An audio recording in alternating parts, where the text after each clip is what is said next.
Bonjour, on se retrouve pour le compte rendu du soin collectif. J'espère que vous allez bien. J'espère que vous avez apprécié ce soin. Pour ce compte rendu, alors, on était 7 au soin. Je suis super contente. On est monté, hein. Et en plus, j'ai eu l'honneur d'avoir 2 enfants. Alors ça, c'était génial. Alors merci aux parents qui m'ont fait confiance.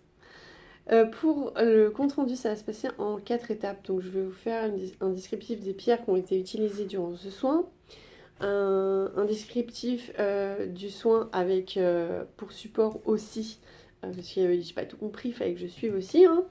Je me suis aidée du tarot des anges et, euh, et aussi, du coup, je vais vous parler aussi de l'animal messager et l'animal totem qui vous accompagnera jusqu'à la fin du soin. Alors, avant que j'oublie, donc il faut que je précise qu'il y a 2 personnes. 2 personnes, une ou 2 personnes, je suis pas sûre. Une ou 2 personnes qui, qui avaient quelque chose qui ne les appartenait pas. Du coup, il y aura certainement un déblocage de situation qui se fera. L'effet que vous pouvez ressentir physiquement, c'est soit une sorte de manque ou de vide. Je ne sais pas depuis combien de temps c'était là, mais du coup, c'était vraiment un gros blocage dans votre vie qui ne vous appartenait pas. C'est peut-être aussi un comportement que vous ne compreniez pas, une réaction que vous ne compreniez pas et qui était plus fort que vous. Ou alors une situation que vous ne compreniez pas, euh, comme avoir la poisse ou pas comprendre pourquoi en fait ce schéma d'échec se répétait. Ça peut être pour diverses réalisations, mais je pense plutôt que c'était dans la création de quelque chose, un projet ou quelque chose de ce genre. Donc dans ce cas-là, en fait, ça n'est plus. Ce n'est plus d'actualité, ce n'est plus là, c'est parti. Donc je vais insister, si vous vous reconnaissez, si vous vous reconnaissez, à boire beaucoup de temps.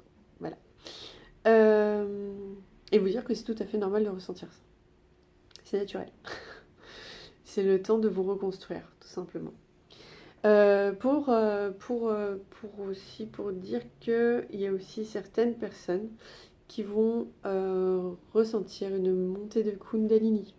Alors si vous ne l'avez jamais senti, c'est quoi une montée de Kundalini? C'est une sorte de grosse boule énergétique qui se diffuse dans tout le corps et qui ça explose en fait. C'est un sentiment peut-être même de frisson dans tout le corps et ça part en fumée en fait. Ça s'appelle une montée de Kundalini. Donc ça veut dire qu'il y a le déblocage de l'ensemble des chakras qui est fait. Et donc la personne va monter en élévation et va se reconnecter à son soi supérieur. Alors ça s'appelle une évolution spirituelle. Et du coup, l'interprétation et la visualisation de sa vie, de votre vie, va littéralement changer. C'est un des effets secondaires d'ailleurs de la spiritualité. Alors ne soyez pas surpris de ressentir ça et écoutez-le, laissez-le s'exprimer autant de fois et reconnectez-le avec votre respiration, même ça va même beaucoup vous aider. Vous inspirez, vous expirez. Vous inspirez, vous expirez. Vous sentez que ça s'évapore en fait, ça se dégage. Dites-vous qu'en fait, vous êtes en train de vous élever et de vous dégager tout ce qui ne vous appartient pas. Donc, connectez-le à votre respiration, restez connecté à votre cœur et dites-vous que c'est complètement normal. Donc, acceptez-le et vivez ce moment-là comme quelque chose de bienfaisant pour vous. Donc voilà. On va commencer pour le compte-rendu du groupe. Donc, les pierres qui nous ont accompagnés, c'est le cristal de roche que j'utilise pour intensifier toutes les autres pierres, mais c'est aussi une pierre que j'apprécie parce que c'est une pierre qui travaille l'ensemble des chakras. Ensuite, on a l'œil de tigre. Donc, c'est celle que je vous ai recommandée durant le rituel. Donc, c'est une pierre de protection qui renvoie les énergies qui veulent, par exemple, s'agripper à vous, mais qui vont être reparties aussitôt, en fait, tout simplement. Et c'est aussi une pierre qui va vous aider à associer votre énergie yin et yang. Donc, vraiment, c'est une pierre équilibrante qui travaille, du coup, le chakra du plexus solaire. Ensuite, on a le quartz rose, chakra cœur. C'est une pierre qui va vous aider à vous sentir en paix, en joie et en douceur. C'est une pierre qui apporte beaucoup de douceur. Le lapis lazuli. C'est une pierre qui va vous aider à travailler votre inconscient. C'est une pierre qui va vous aider à interpréter vos rêves et à mieux les comprendre, mais aussi à vous en souvenir. Donc c'est une pierre relativement utile quand on est à la recherche de communication avec son guide, par exemple. Et ensuite, pour finir, l'améthyste, qui est une pierre qui travaille le chakra coronal. Ah, je ne sais pas si j'ai dit chakra du troisième œil pour le lapis lazuli. L'améthyste, le chakra coronal, donc c'est la connexion spirituelle, c'est la connexion à son soi supérieur. Voilà. Ensuite, pour l'interprétation du soin collectif, donc je me suis aidée de tirage parce que c'est un soin qui a dépoté et je savais que j'étais montée en vibration, donc je savais que le soin allait être différent que d'habitude. Et vraiment, je vais vous dire, ce soin, il va être puissant. Il va être puissant. Alors, j'ai ressenti beaucoup d'émotions, j'ai vu pleurer, j'ai vu crier, mais c'était pas crier de souffrance, pas du tout. C'était du soulagement. Donc ça a dû faire beaucoup de bien. Et si vous n'avez pas l'impression d'aller mieux, ça va venir, laissez le temps, laissez-vous... Je demande toujours à ce que ce soin soit accepté et envoyé selon la volonté divine, donc aussi selon ce que vous êtes capable de recevoir à l'instant présent. Donc c'est pour ça que le soin, je dis toujours, qu'il va se dérouler en 3 semaines. Et c'est le minimum. donc voilà. Donc on me dit qu'il faut que vous faisiez attention à vos comportements, à vos réactions, à vos schémas à répétition. Certainement que vous vous accrochez à des broutilles, des petits détails qui ne sont pas de l'ordre du présent, qui ne sont pas de l'ordre de ce que vous voulez ressentir et de ce que vous voulez transmettre et communiquer. Alors, prenez conscience de ce comportement, de ces réactions et de ces pensées. Prenez-en conscience pour pouvoir vous en libérer définitivement et comprendre et mettre en place une solution à tout ça. Et ça, vous verrez, ça vient tout seul. Ça va vous faire bing, petit tilt dans la tête. Donc voilà, soyez attentifs à ces schémas à répétition qui ne sont pas forcément importants, mais du coup, mettez en place le comportement le plus juste face à cela et pardonnez vos réactions. Ce sont des réflexes, et ces réflexes, le temps de les travailler, c'est le temps d'accepter. Donc on ne change pas, on fait pas vraiment d'un jour, quoi. Prenez-vous le temps et acceptez et pardonnez. C'est important et très très très utile. On vous dit qu'il faut vous accrocher à ce que vous voulez, à ce que vous souhaitez, à vos projets, à ce que vous entreprenez. Maintenez le cap et sortez les griffes, exprimez-vous. On vous dit, il faut camper sur vos positions, choisir votre bataille, et pour ça, il va falloir vous exprimer. On ne peut pas en fait vivre derrière soi. On est obligé d'être devant, on est obligé de s'exprimer, on est obligé d'entreprendre parce que sinon, ça, autrement dit, on ne vit pas. Donc, si vous ne vous sentez pas légitime d'avancer, si vous ne vous sentez pas légitime de prendre la parole ou de vous montrer, vous vous sentez pas légitime d'exister, de vivre. Et je pense que ça, il n'y a personne ici qui est capable de vous dire que vous êtes légitime ou pas.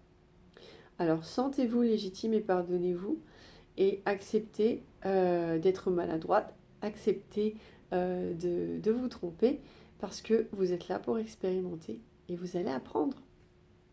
Et on n'apprend pas mieux qu'en expérimentant, je vous promets. Vivre à travers le regard ou l'interprétation d'autres personnes, c'est s'effacer chaque jour un peu plus. Et ça, je le souhaite à personne. Je le souhaite vraiment à personne.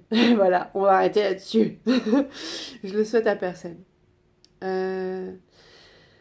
Ça, c'est la partie négatif du message du chat, c'est que vous allez être confronté encore une fois, va falloir vous battre. Vous allez être confronté à ce que vous voulez pas, parce que vous l'avez formé, vous l'avez pensé, donc vous l'avez créé. Donc ça se matérialise forcément.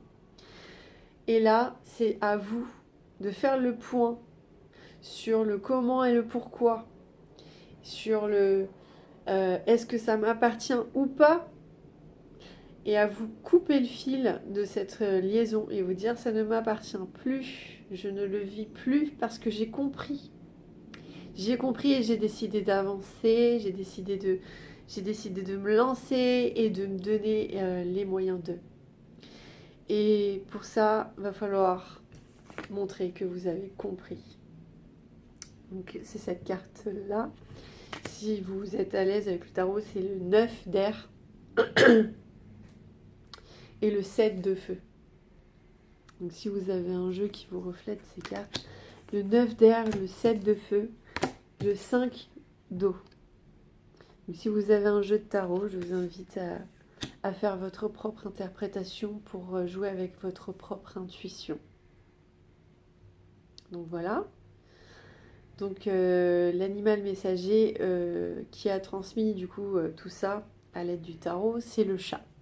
Sortez les griffes. Sortez les griffes, montrez-vous. Et si vous avez peur d'être trop violent et de faire mal aux autres, vous avez totalement raison de penser ça. C'est tout simplement de la bienveillance et vous avez raison. Remplacez votre interlocuteur par un enfant. La voix d'un enfant. Imaginez que vous parlez à un enfant. Bah, du coup, vous verrez, c'est plus fluide, c'est plus simple, c'est plus doux. Et ça fait pas mal. Au contraire, c'est libérateur. Et vous verrez, la réaction de votre interlocuteur est juste magique.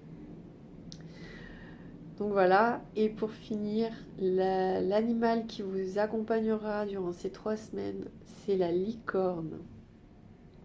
Alors c'est un petit exercice que vous pouvez faire en méditation que je vous propose, donc ça s'appelle un rituel cosmique. C'est un travail de visualisation. En fait, visualisez une grande grotte avec un grand trou noir, et que de ce grand trou noir, on sort une licorne, blanche et énorme. Elle est tellement puissante qu'elle vous éblouit. Et imaginez-la avec une corne en or. Cette corne est une corne qui guérit, qui libère et qui soulage. Demandez-lui lors de vos méditations de toucher, de bien vouloir toucher sa corne. Vous la verrez, elle se proposera à vous si elle accepte, et elle l'accepte toujours, puisqu'elle a accepté de faire ce soin avec nous aujourd'hui. Elle accepte que vous touchiez sa corne pour vous soulager et vous guérir, vous débarrasser de vos peurs. Et réaliser cette méditation autant de fois que nécessaire. Et surtout, lorsque vous serez confronté à votre peur, n'hésitez pas à vous éloigner, vous isoler 5 petites minutes pour réaliser ce petit exercice avec vous et la licorne.